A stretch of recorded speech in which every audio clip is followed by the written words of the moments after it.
Adios, soldiers.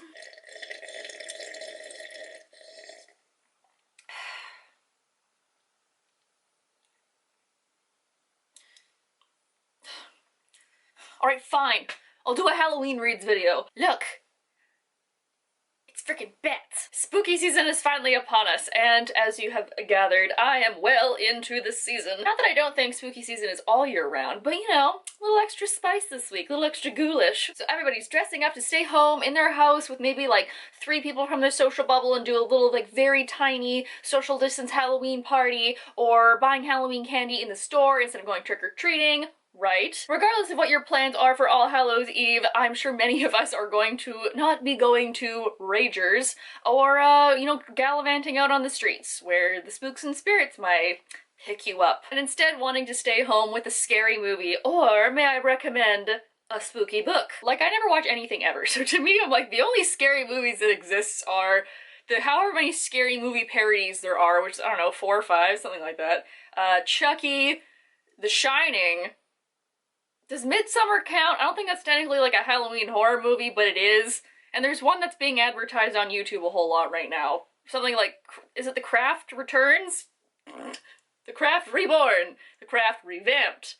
Something like that. But Halloween books, I can do. So, without further ado, let us get into some spooky, scary reads for your Halloween evening. I've also done multiple of these in the past, so I will link last year's, and I try not to do any crossover, so it's gonna be all new haunting reads this season. Also, quick side note, I am not known for horror, I'm not a huge horror reader, and like I've done in my other previous Halloween videos, this is gonna be more like eerie books, and books that have to do with like supernatural things, but not necessarily like pure outright horror.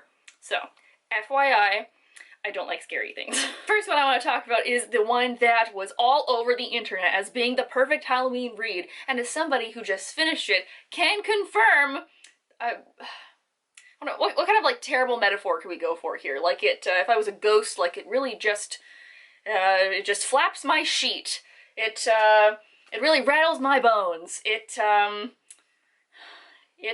the mood in my life, and that is Cemetery Boys by Aidan Thomas. This is about a trans boy named Yadriel who is having trouble connecting with his Latinx family over the fact that he is trans and wants to become a brujo instead of a bruja. When they refuse and he does the ceremony by himself, he accidentally summons a ghost, and he summons the wrong one, and oh my god, who is that? Oh, I accidentally summoned the ghost of like this sexy bad boy who used to go to my school, but he's a ghost, which means he's dead, which means that something bad happened. With both Halloween and the Day of the Dead coming very soon, Yadriel knows that he has to send Julian on into the afterlife, but also having to eventually confront his family about the fact that they don't accept him as he is. The last couple of days that I've been reading this, I've been like clutching my heart really hard, and it's not because this book is scary, it's because this book is freaking adorable. Oh my god. Not only do we get stuff about family and Latin culture, it also goes into deeper issues like colonization and deportation and your family not accepting you and other LGBTQ issues, and everything in it is just so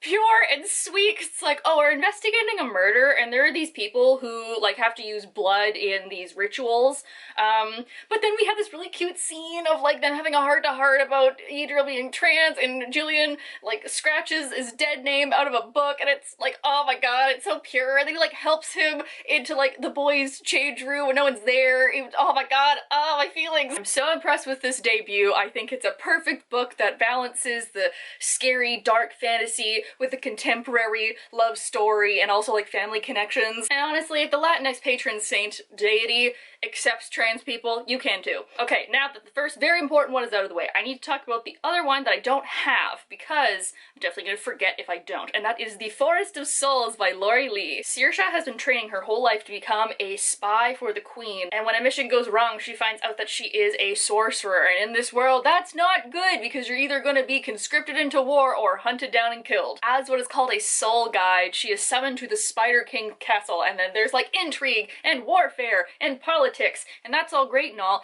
except that it's also surrounded by this creepy, somewhat sentient horror forest called the Deadwood. Oh, I love me a creepy sentient forest. I really do. And Lori Lee did this so well. Oh, it is so disturbing and so weird. And the Spider King's castle all to itself is also very creative and very well done. I like kind of how the spider elements were incorporated into the castles and also into the forest and also into the plot line. So like, if you don't like spiders, this is not for you. It's a very creative world, very creative creatures, very creative monsters, especially very creative politics between some of the sorcerers and the type of sorcerer that you may be. I read this earlier this year and I really regret reading it early because I think this would be the perfect book to just like get you in the spooky mood. It's so eerie and mysterious and it just makes me want to go put on really long fake nails so I can do the like this kind of, you know, it just, that's the vibe. Up next is a very beautiful book that just from the cover you can tell is gonna be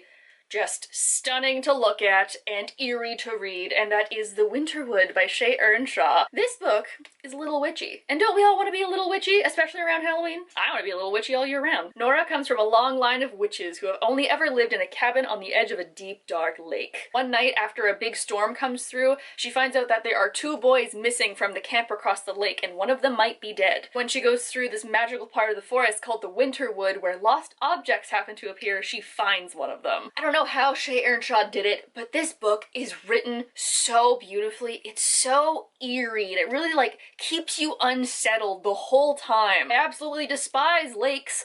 Something about them is wrong. And in this book, this is exactly why I don't like lakes. Also another somewhat sentient forest. You never know when you're gonna come across one these days. And this is the kind of forest that you will not find Hosier in singing on a tree stump. It's not that kind of forest. I just love the themes and the imagery of lost things and kind of like the fog rolling over the lake and the roots of the trees. Shea Earnshaw is giving Maggie Stiefvater a run for her money here for like the queen of magic realism. I absolutely love this book. I think it's perfect for like when the moon is high. That's like the right time to read this, you know? So next one I want to talk about is the only adult title on this list, but I wanted to include it because it's the perfect book for like the whole season where things decay. Like at first everything's beautiful and bright and red and orange and stunning, and then everything eventually, like the leaves start to curl and everything starts to rot and like all the leaves fall off the trees leaving these like skeletal things. Ah, I love that kind of shit. The book I'm talking about is Mexican Gothic by Silvia Moreno Garcia. Tells you what it is right on the cover. It's a Mexican Gothic that takes place in the 1950s. Not only do I want to be witchy all year round, I want to be Gothic all year round. Like, do you see this sleeve and ruffle combination? Hello? This is about a rather selfish, flirtatious debutante named Noemi, who, after getting some slightly alarming mail from a cousin who recently married a rich white man and now lives in this beautiful Gothic mansion in the middle of nowhere on a mountain, she decides to go visit her and make sure she's okay. And as a reader, I feel like after just that description, we can all look at this and be like, girl, it's not gonna go well for you. The beginning of this novel, especially, I think really hooks you in and like pulls you in because it gives you this vibrant look at 1950s Mexican culture and how American influences have taken over that, but it also goes to show you how alien the Americans look and feel to Noemi as she goes to visit this random Gothic castle in the middle of the mountains. It's like, that's weird, don't like that. And the husband of her cousin is like very surprisingly charming, and his father is like real into eugenics.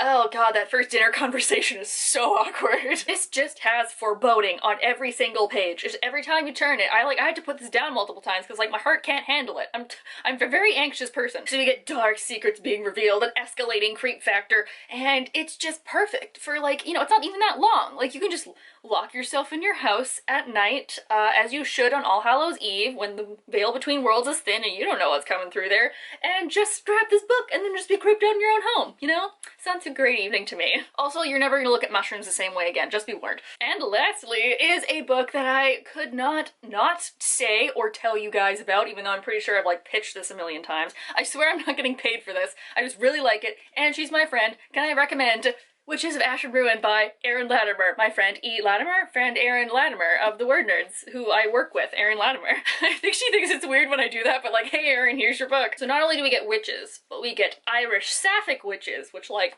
fuck me up with an accent and some good LGBTQ literature. Oh my god, my camera overheated. Okay, got too excited about this book. I'm also very sweaty. Black magic and mental illness and some good romantic tension. Also, Erin, you know, you're my girl. I read an advance copy of this. I knew it was coming, and it was the eyes, the eye thing went from 0 to 100 like real fast. Look, this book is deceitful because it starts off and you're like, ooh, witches, ooh, black magic serial killers, ooh, teaming up with like a hot girl, and like, ooh, some issues within the witch coven, and then it's like, hey, this person doesn't have eyes, and you're like, oh my god, what? If you like body horror and you want to get spooked, This is the book to do that with. All right, there we go. There's some Halloween reads for you to stay in your house and, you know, devour. Also, I haven't done this amount of makeup or like put on a blouse like this in so long. It's like, ooh, Morticia Addams coming for your brand. Oh, and this new Raven Skull necklace is the new love of my life. Like, I am seeing somebody right now, and they were with me when I bought this. You're just gonna have to know, I'm not even sure if you watch my videos, but if you do, you're just gonna have to know you're in second place. I'm sorry. It's just, come on, like, I'm sure you get it. You're dating me. Wow, I'm like so impressed. It's like 4:30 p.m. and the sun's still out. This is great. I feel like I could do so many things. I keep on decorating, I think. Maybe put on some like vintage Halloween tunes and switch out all my light bulbs for some black light ones. I think that'll be fun. You know where to click like the video. You know where to click and subscribe. I hope you guys are all having a nice day wherever you are, and I will see you all next week. Happy Halloween. Bye!